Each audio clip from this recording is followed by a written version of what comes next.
Avant de plonger dans cette histoire incroyable, pensez à vous abonner à la chaîne et à activer la cloche. Ici, chaque récit a quelque chose à dire, et vous ne voudrez pas en manquer un seul.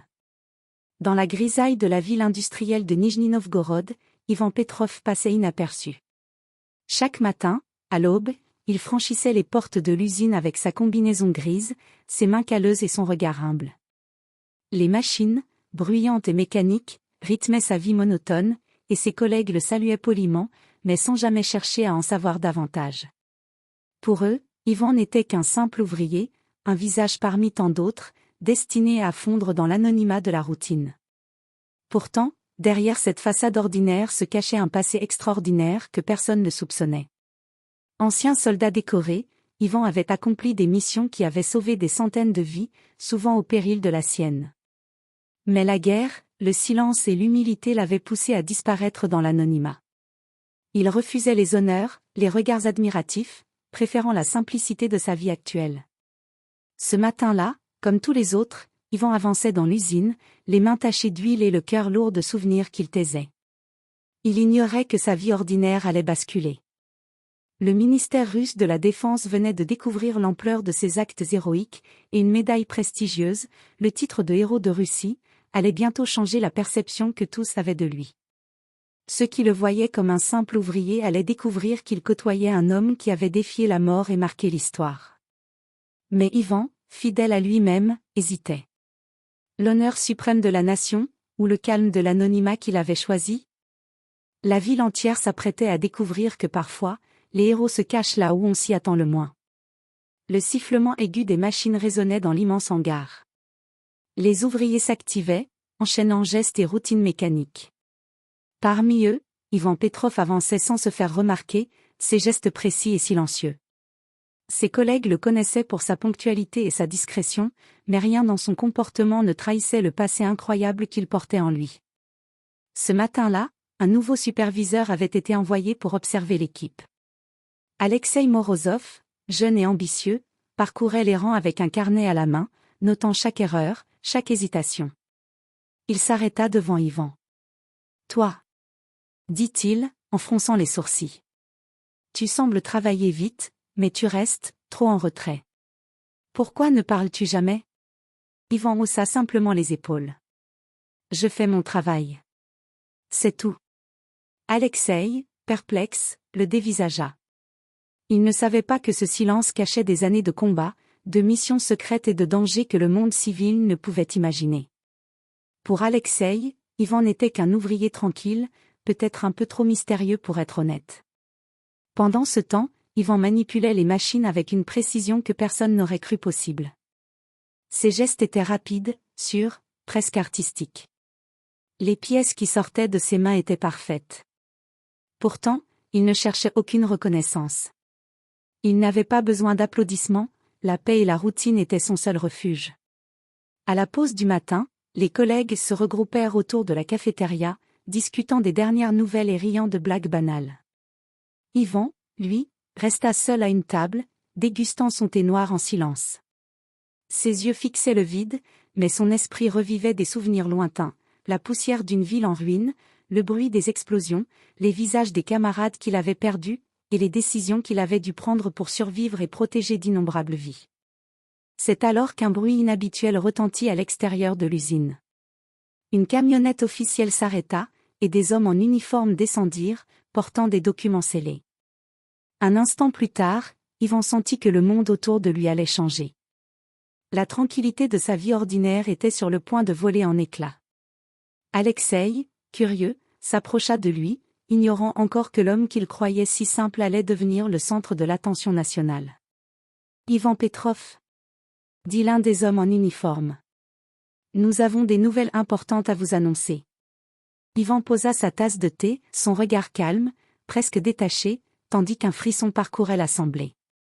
Jamais il n'aurait pensé que ce jour viendrait, celui où ses actes héroïques allaient enfin être révélés. La camionnette officielle s'était arrêtée devant l'entrée principale de l'usine. Les hommes en uniforme, portant des médailles et des insignes dorés, franchirent les portes avec une solennité qui fit taire le brouhaha des machines.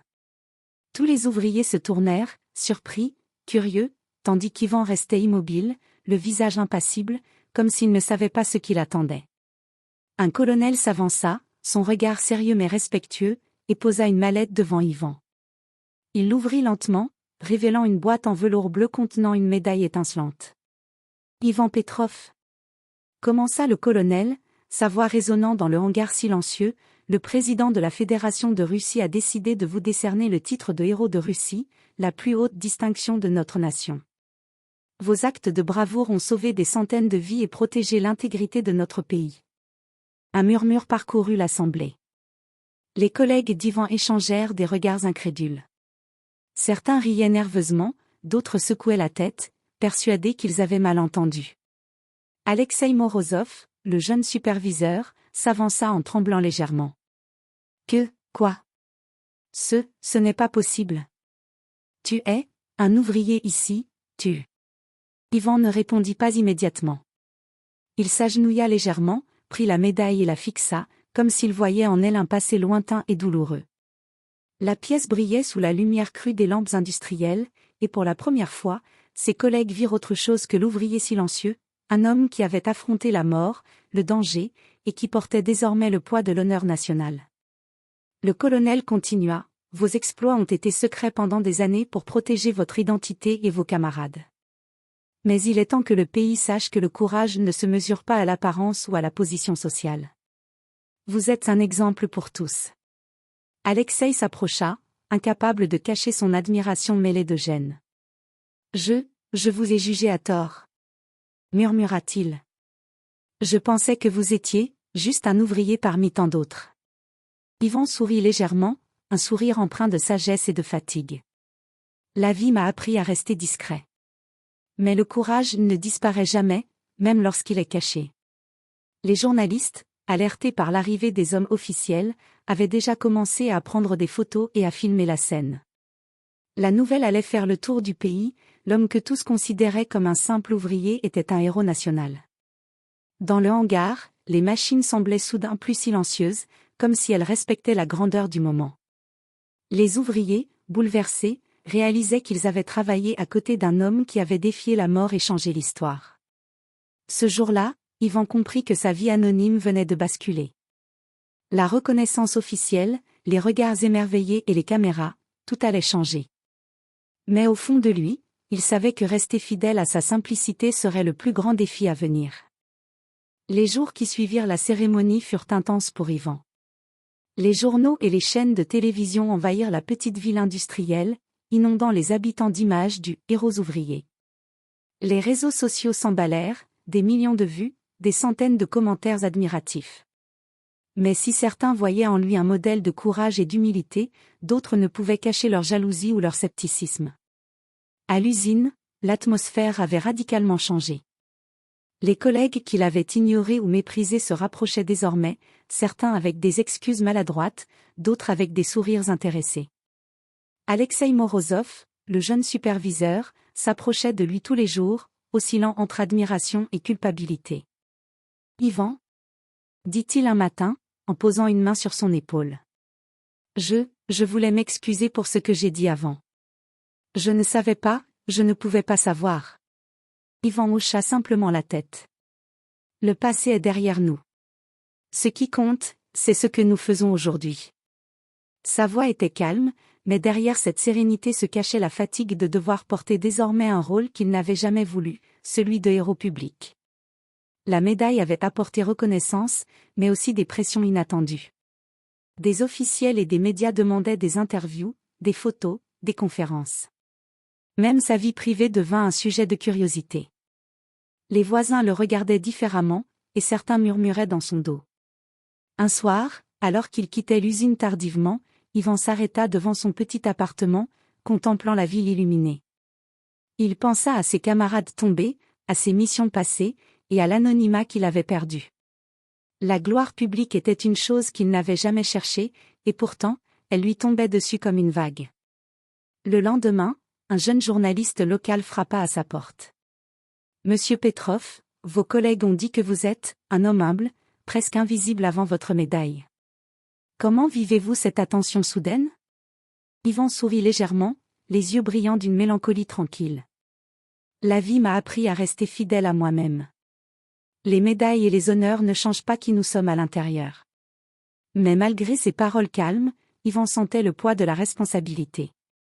Il avait désormais un rôle que beaucoup enviaient, mais peu comprenaient, celui de symbole national, d'exemple de courage et d'humilité. Chaque geste, chaque mot, chaque regard était scruté. Et Yvan savait que, pour rester lui-même, il devrait naviguer entre la célébrité et sa propre paix intérieure. Ce chapitre de sa vie était loin d'être terminé. Derrière la médaille, derrière les projecteurs et les applaudissements, un défi bien plus subtil l'attendait, rester un homme simple dans un monde qui voulait faire de lui une légende. Les semaines passèrent, et l'attention médiatique autour d'Yvan ne faiblissait pas. Pourtant, au milieu de ce tumulte, il conserva son calme légendaire. Chaque matin, il franchissait les portes de l'usine comme avant, saluant ses collègues avec un simple hochement de tête. La médaille, bien qu'éblouissante, reposait désormais dans une vitrine de son appartement, loin des regards indiscrets. Ses collègues, qui l'avaient autrefois ignoré ou méprisé, commencèrent à le voir autrement. Certains vinrent s'excuser, d'autres simplement pour écouter ses récits de manière respectueuse. Même Alexei Morozov, le jeune superviseur, avait appris l'humilité. Je comprends maintenant que le courage ne se mesure pas aux apparences, et que la vraie grandeur est silencieuse, confia-t-il un matin, les yeux baissés. Mais Yvan avait aussi compris une vérité essentielle, la gloire peut séduire, mais elle peut aussi éloigner de soi-même. Les journalistes continuaient à le harceler pour des interviews sensationnelles, les officiels l'invitaient à des cérémonies, et les anonymes le reconnaissaient dans la rue. Pourtant, il choisissait de rester discret, accordant son temps seulement à ceux qui cherchaient à comprendre, non à exploiter. Un jour, l'usine organisa une petite cérémonie pour honorer le héros qui avait travaillé parmi eux. Les ouvriers, d'abord intimidés, le regardèrent avec admiration et respect sincère. Yvan monta sur l'estrade improvisée, et au lieu de parler de ses exploits, il s'adressa simplement à eux. « Je n'ai jamais recherché les honneurs. Mon courage est celui de tous ceux qui accomplissent leur devoir, souvent dans l'ombre. Vous aussi, vous faites chaque jour un travail important, et cela mérite respect. » Un silence respectueux suivit, puis des applaudissements sincères résonnèrent dans le hangar. Pour la première fois, Yvan sentit que sa reconnaissance ne venait pas seulement des médailles ou des projecteurs, mais du respect et de l'admiration authentique de ceux qu'il avait vus travailler à ses côtés. Plus tard, assis seul dans son appartement, Yvan contempla la médaille. Elle brillait doucement sous la lumière, mais à ses yeux, elle n'était qu'un symbole. La véritable valeur résidait dans les vies qu'il avait protégées, dans les choix difficiles qu'il avait faits, et dans la paix qu'il avait trouvée malgré tout. Ce qui avait commencé comme une vie ordinaire dans une usine se transforma en une leçon pour tous. La grandeur ne se mesure pas à ce que l'on voit, mais à ce que l'on fait quand personne ne regarde. Et Ivan Petrov, l'ouvrier silencieux devenu héros national, l'avait prouvé avec humilité et dignité.